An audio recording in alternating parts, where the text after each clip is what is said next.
Pria pelit. Mata Elia mengerja perlahan. Dia lalu menoleh ke arah samping saat merasakan tangannya menyentuh benda kenyal. Elia tersenyum menatap sayu ke arah suaminya yang juga tersenyum ke arahnya. "Kak Iel, iya sayang, kenapa?" sahut Gabrieli lega melihat istrinya yang bangun. "Apa ada yang tidak nyaman?" "Tidak ada, aku hanya ingin dipeluk saja," jawab Elia lirih. Tanpa membuang waktu lagi, Gabrieli segera memeluk Elia dengan erat. Dia menopang tubuhnya agar tidak jatuh menimpa tubuh istrinya yang masih terbaring di sofa. "Sayang, iya kak," jawab Elia sembari menghirup dalam-dalam aroma tubuh suaminya. "Semuanya sudah berakhir. Setelah ini hanya akan ada kebahagiaan di dalam hidupmu. Maaf, aku tidak memberitahumu dulu kalau aku sengaja mengajakmu ke Paris untuk membongkar masalah ini. Aku sudah tidak tahan melihatmu terus bersedih, jadi aku beserta ayah dan ibu mengatur rencana hari ini," ucap Gabrieli memberi penjelasan. "Kau tidak marah kan?" "Oh, jadi semuanya sudah diatur oleh kakak ya?" sahut Elia tanpa merasa kaget. "Pantas saja aku merasa sedikit aneh saat kakak mengajakku mengunjungi negara yang sedang turun salju. Padahal kan kakak sudah berjanji akan mengajakku pergi berlibur ke pantai." Gabrieli tersenyum. Dia melepas pelukannya kemudian menatap dalam-dalam wajah istrinya dari jarak yang cukup dekat. "Awalnya, aku ingin mengajakmu berlibur ke Jepang, tapi entah kenapa aku berubah pikiran saat mendengar igawanmu." "Igawan?" Bio Elia heran. "Kapan itu terjadi, Kak? Kenapa aku tidak tahu ya?" "Kau tentu saja tidak akan tahu, sayang. Kau mengigau saat sedang tidur, jadi hanya aku saja yang mendengarnya," jawab Gabrieli. Mulut Elia membulat, sedikit malu karena ternyata suaminya mendengar igawannya. "Oh iya Kak Iel, di mana Grandma? Dia masih ada di sini atau tidak?" "Grandmamu ada di luar. Dia sejak tadi terus gelisah karena kau tak kunjung sadar," jawab Gabrieli kemudian membantu Elia untuk duduk. Elia segera menekan kepalanya yang sedikit berdenyut. Gabrieli yang melihat istrinya meringis kesakitan segera menggantikan tangannya untuk memijit kepalanya dengan lembut. Kedua orang itu diam dan saling menatap, seakan berbicara melalui mata batin mereka. "Terima kasih. Untuk sekarang aku belum bisa menerima ucapan terima kasihmu dulu sayang. Tunggu sampai nanti malam, aku akan menagihnya di tempat tidur," sahut Gabrieli sambil menyeringai mesum. Blus. Meskipun masih sedikit pucat, rupanya hal itu tak bisa menutupi rona merah di pipi Elia. Gabrieli yang melihat istrinya tersipu malu menjadi gemas sendiri. Sambil terus memijit kepalanya, Gabrieli menciumi pipi, kening juga mata istrinya. Sedangkan Elia dia terkekeh melihat kelakuan suaminya. Merasa dimanja, itu sudah pasti. Siapa yang tidak suka diperlakukan seperti ini oleh pria yang kita cintai? "Sudah kak," rengek Elia saat bibir suaminya mulai merambat kemana-mana. Gabrieli menghela napas dalam kemudian menyatukan keningnya dengan kening Elia. "Kau benar-benar sangat berbahaya sayang. Selalu saja membuatku lupa diri seperti pemakai narkoba. Tubuh dan aromamu sangat candu, membuatku tak bisa berhenti untuk menyentuhmu." Elia tersenyum, dia lalu mencium kilat bibir suaminya. "Jangan diteruskan, aku bisa terbang ke langit kalau kakak terus menggodaku." "Tidak masalah," sahut Gabrieli. "Asalkan kau terbang bersamaku, tinggal di langit ketujuh juga aku tidak keberatan." "Apalah kakak ini?" ucap Elia tersipu. Saat Gabrieli dan Elia tengah saling menggoda, pintu ruangan terbuka. Clarissa yang memang sejak tadi sudah melihat cucunya terbangun segera datang menghampirinya. Dengan mata berkaca-kaca, Clarissa melihat betapa sayangnya ataupun bayangan wajah Sandra melekat erat di wajah cucunya. "Grandma," panggil Elia. "Sayangku," sahut Clarissa kemudian berjongkok di sebelah sofa. Gabrieli tanggap, dia segera memberikan ruang untuk istri dan neneknya berbicara. Dan ruang yang dimaksud oleh Gabrieli adalah dia yang hanya bergeser 1 senti dari tempatnya yang sekarang.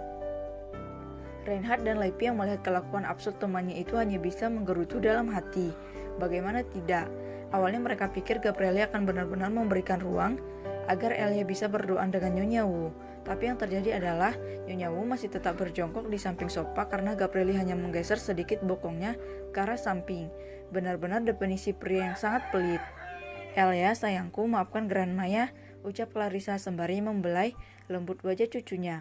"Sebenarnya ada banyak cara untuk menyelamatkan mamamu dulu, tapi Grandma tidak bisa melakukan hal itu karena mata-mata orang tua Grandma selalu mengawasi dengan sangat ketat. Grandma sangat takut mereka akan menyakiti mamamu. Keadaan waktu itu benar-benar sangat sulit. Sulit sampai Grandma kesulitan untuk bisa bernapas dengan benar." "Sudahlah Grandma, semua itu sudah berlalu. Lagi pula waktu sudah tak bisa diulang, Mama Sandra tidak akan bangun lagi.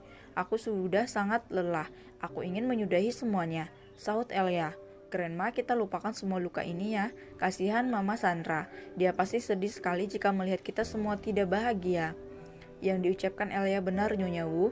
Ibu Gabrieli yang menyadari ada raut tak biasa di wajah istrinya. Kita buka lembaran baru bersama. Clarissa menghela napas panjang. Dia tahu betul kalau cucunya ini masih memendam kekecewaan yang sangat dalam. Hal itu terlihat jelas dari sorot matanya. Tak ingin membuat keadaan kembali mengeruh, Clarissa segera mengalihkan pembicaraan. Biarlah semuanya seperti ini dulu. Toh dia juga belum tahu seperti apa kehidupan yang dijalani oleh cucunya selama ini. Gabrieli, jangan memanggilku Nyonya Wu. Kau adalah suaminya Elia, jadi kau harus memanggil Grandma juga.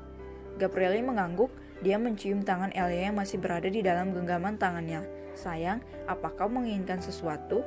Elia mengangguk. Dia lalu melihat ke arah Lepi yang sedang berdiri di samping Reinhard dan seorang gadis muda yang tadi datang bersama neneknya. Aku masih ingin berbelanja dengan Kak Lepi. Kak, misi kami belum selesai tadi. Ucapan polos Elia mengundang tawa semua orang yang ada di sana, tak terkecuali Madame Yo.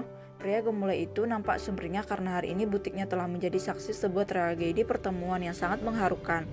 Dengan langkah kemayunya dia berjalan mendekati ke arah Elia sambil tersenyum menggoda ke arah Gabrieli. Jangan melirik suamiku, protes Elia sambil mengerutkan bibir. Hehehe, maaf Nona manis, tapi bola mataku berbelok sendiri ke arah suamimu. Goda Madame Yo. Kalau begitu congkel saja bola matamu keluar. Semua orang tergelak. Setelah itu mereka kembali menertawakan Elia. Aku hanya bercanda saja Nona manis. Ya sudah, karena semua masalahnya sudah selesai, bagaimana kalau aku menemanimu memilih gaun-gaun cantik yang ada di sini? Ucap Madame Yo sambil mengulurkan tangan ke arah cucu sang Ratu Mode. Mari, khusus untukmu aku akan menggratiskan semua barang yang kau inginkan. Jadi jangan ragu untuk memilih, oke? Aku juga, timpal Lepi penuh semangat. Hei, kau punya telinga tidak? Sih, aku bilang khusus untuk Nona cantik ini, bukan Nona galak sepertimu, sergah Madame Yo. Is, dasar pelit kau pria lembek, ejek Lepi sambil mencibikkan bibir. Biar saja lembek daripada kau parasit. Dia itu bukan parasit Madame Yo, tapi pelakor. Tambah Elia, kemudian bangkit berdiri sambil berpegangan pada tangan lembut Madame Yo.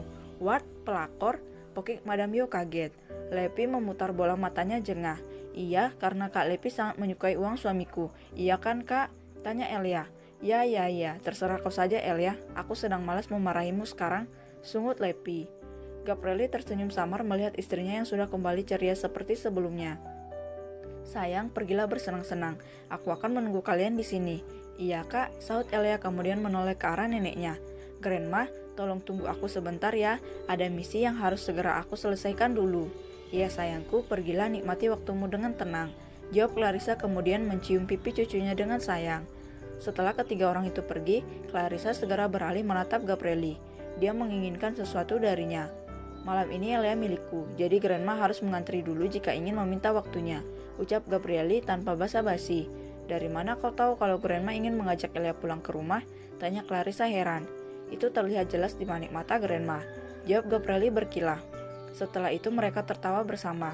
Clarissa merasa sangat lega karena semua beban yang ada di pundaknya telah hilang, meskipun harus menerima kenyataan pahit kalau putri yang begitu dia rindukan sudah meninggal dunia. Sakit memang, tapi inilah hidup. Roda akan terus berputar sampai kita berada di satu titik keabadian, yaitu kematian. Hanya satu yang masih sangat mengganjal di benak Clarissa, penyebab kematian putrinya. Juga kenapa cucunya menyebut jika putrinya harus hidup di bawah tekanan orang yang tidak memiliki hati nurani.